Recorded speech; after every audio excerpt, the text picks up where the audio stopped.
Hey everyone, welcome back to my channel. Today I'm going to show you how to lock your Facebook profile using a PC. Locking your profile adds an extra layer of privacy, ensuring that only your friends can see your full profile. Let's get started. First, open your web browser and go to facebook.com.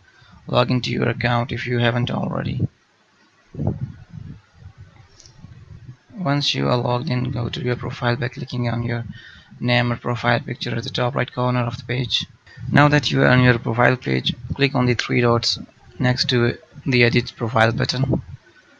In the drop-down menu, you'll see an option called Lock Profile. Click on it.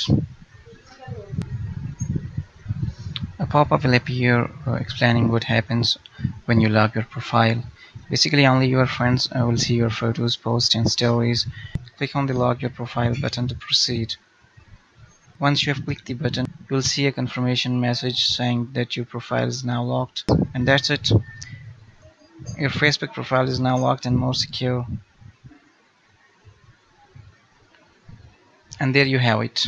Logging your Facebook profile is a simple yet effective way to enhance your privacy.